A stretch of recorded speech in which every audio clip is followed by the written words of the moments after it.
Assalamualaikum warahmatullahi wabarakatuh. Selamat datang di program Berita Khusus Edukasi Kebangsaan. Hari ini kami akan mengangkat tema penting, yaitu Pancasila sebagai sistem etika bangsa. Di tengah dinamika global, konflik sosial, dan ancaman radikalisme, nilai-nilai Pancasila justru menjadi fondasi utama dalam menjaga kehidupan bangsa yang damai, adil, dan beradab. Namun, pertanyaannya adalah, masihkah Pancasila benar-benar hidup dalam perilaku masyarakat kita hari ini?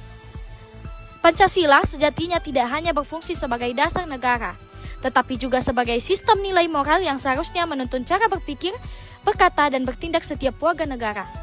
Dalam konteks inilah, Pancasila dapat dipahami sebagai sistem etika bangsa, sebuah pedoman yang menuntut manusia Indonesia dalam menentukan mana yang baik dan mana yang benar dan pantas dalam kehidupan bersama.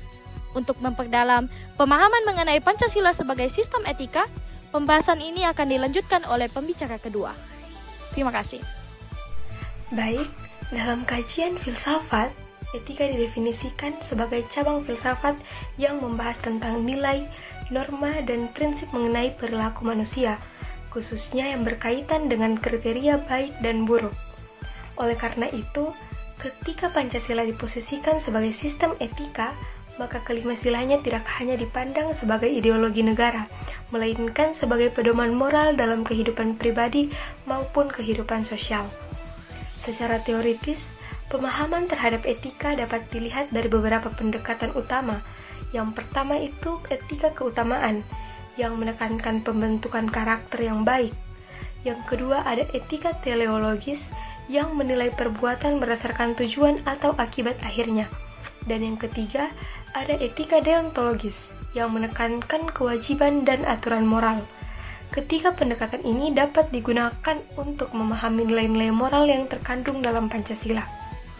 Melalui sudut pandang tersebut, Pancasila tidak lagi diam sebagai teks dalam dokumen negara, melainkan berubah menjadi kompas imoral yang mengarahkan bangsa Indonesia dalam menentukan arah kehidupan berbangsa dan bernegara yang beradab.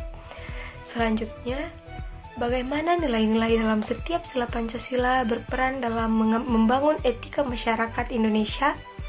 Hal ini akan dibahas oleh pembicara ketiga oleh teman saya Suci. Sekian dari saya, terima kasih.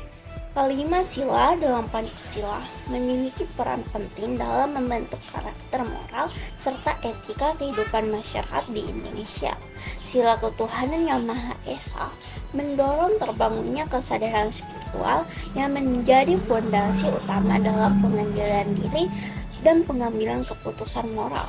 Sila kemanusiaan yang adil dan beradab menekankan penghormatan terhadap martabat manusia tanpa memandang perbedaan latar belakang apapun. Nilai ini mengajarkan empati, toleransi, serta sikap anti kekerasan.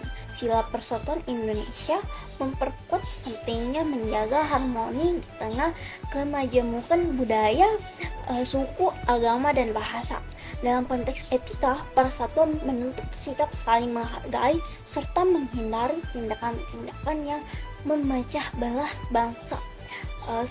Sila kerakyatan yang dipimpin oleh hikmat kebijaksanaan dalam permusyawaratan dan perwakilan mengajarkan praktik demokrasi yang menjunjung tinggi kejujuran, keadilan, dan tanggung jawab. Sementara itu, sila keadilan sosial bagi seluruh rakyat Indonesia menuntut masyarakat untuk menjunjung nilai-nilai keadilan dan kesejahteraan bersama. Namun, pada kenyataannya, penerapan nilai-nilai tersebut masih menghadapi berbagai hambatan serius di masyarakat. Persoalan inilah yang akan dijelaskan lebih lanjut oleh pembicara keempat. Berbagai fenomena sosial dewasa ini menunjukkan bahwa nilai-nilai Pancasila belum sepenuhnya terinternalisasi dengan baik dalam kehidupan masyarakat. Maraknya penyalahgunaan narkoba, kekerasan antar pelajar, memudarnya rasa hormat terhadap orang tua dan guru, serta menurunnya integritas dalam berbagai aspek kehidupan merupakan indikator jelas dari krisis moral yang terjadi, terutama di kalangan generasi muda. Di tingkat yang lebih luas, persoalan seperti korupsi, rendahnya kepatuhan pajak, pelanggaran hak asasi manusia, dan kerusakan lingkungan menjadi cerminan bahwa nilai etika Pancasila belum sepenuhnya diwujudkan dalam praktik kehidupan berbangsa dan bernegara. Sebagian pihak mungkin beranggapan bahwa nilai-nilai Pancasila sudah tidak lagi relevan di era globalisasi dan modernisasi.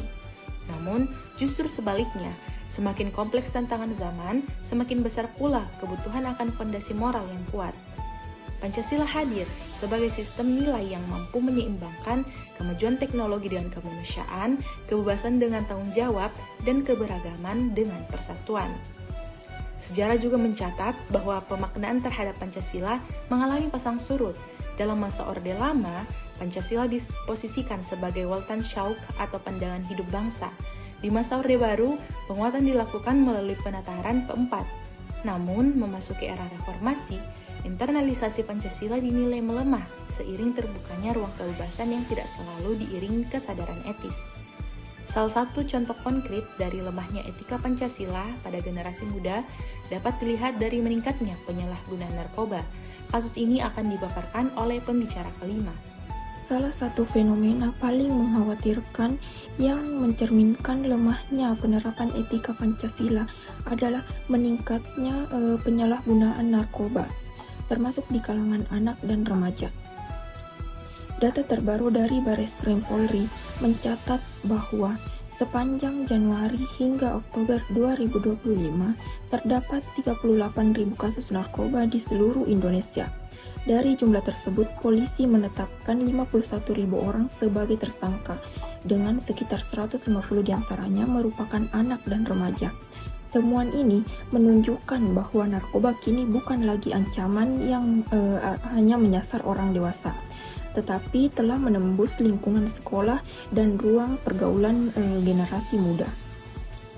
Di sisi lain, Badan Narkotika Nasional atau BNN melaporkan bahwa peredaran narkoba saat ini semakin bervariasi, mulai dari narkotika jenis lama hingga zat sintetik yang mudah disamarkan dalam bentuk makanan dan minuman. BNN ini juga menegaskan bahwa pelajar menjadi salah satu kelompok yang paling rentan terpapar. Fenomena ini tidak hanya berdampak pada individu, tetapi juga mengancam masa depan bangsa secara keseluruhan. Oleh karena itu, kasus ini perlu dikaji secara lebih mendalam melalui perspektif nilai-nilai Pancasila. Analisis tersebut akan disampaikan oleh pembicara ke-6. Kasus penyalahgunaan narkoba memiliki hubungan yang sangat erat dengan pelanggaran terhadap nilai-nilai Pancasila. Dari sisi sila kemanusiaan, narkoba jelas merusak kesehatan fisik dan mental seseorang, sehingga bertentangan dengan prinsip penghormatan terhadap martabat dan hak hidup manusia secara bermartabat. Dari sisi sila persatuan, rusaknya generasi muda akibat narkoba akan melemahkan ketahanan sosial bangsa, sekolah, dan lingkungan sosial menjadi rentan konflik, kehilangan arah, dan semakin jauh dari cita-cita persatuan. Jika dikaitkan dengan sila kerakyatan dan keadilan sosial, maka generasi produktif yang seharusnya menjadi tulang punggung pembangun justru terperangkap dalam lingkaran kehancuran. Hal ini berdampak pada menurunnya kualitas sumber daya manusia atau SDM dan terhambatnya cita-cita keadilan bagi seluruh rakyat Indonesia. Sementara dalam sila ketuhanan, penyalahgunaan narkoba menunjukkan lemahnya kesadaran spiritual dan pengendalian diri. Padahal, nilai keimanan dan moral merupakan pondasi utama dalam membentengi diri dari perilaku menyimpang. Oleh sebab itu, kasus ini bukan hanya persoalan hukum dan kesehatan, melainkan masalah serius yang berkaitan langsung dengan krisis etika kebangsaan. Lalu, bagaimana langkah strategis yang harus diambil untuk memperkuat kembali nilai Pancasila sebagai sistem etika bangsa? Hal ini akan disampaikan oleh pembicara nomor 7. Assalamualaikum warahmatullahi wabarakatuh. Perkenalkan, nama saya Jen Alfiana Somba. Saya sebagai pembicara ke-7 dari kelompok Pancasila sebagai etika bangsa. Melihat berbagai tantangan yang terjadi, revitalisasi Pancasila sebagai sistem etika bangsa menjadi sebuah kebutuhan yang mendesak. Penguatan kembali nilai-nilai Pancasila harus dilakukan melalui berbagai jalur, mulai dari pendidikan formal di sekolah, pembiasaan sikap di lingkungan keluarga, hingga penguatan budaya integritas di ruang publik. Pancasila tidak boleh berhenti sebagai simbol atau hafalan, tetapi harus dihidupkan melalui tindakan nyata dalam kehidupan sehari-hari. Setiap individu memiliki peran penting dalam menjaga dan meneruskan nilai-nilai tersebut, terutama generasi muda sebagai penentu arah masa depan bangsa. Pada akhirnya, Pancasila sebagai sistem etika bukan hanya tentang apa yang tertulis, melainkan tentang bagaimana nilai itu benar-benar dijalankan dalam tindakan, pilihan, dan tanggung jawab kita sebagai warga negara Indonesia. Dengan demikian, Pancasila tetap relevan tidak hanya sebagai dasar negara, tetapi sebagai jiwa moral bangsa di tengah tantangan zaman yang terus berubah. Sekian dari saya, terima kasih.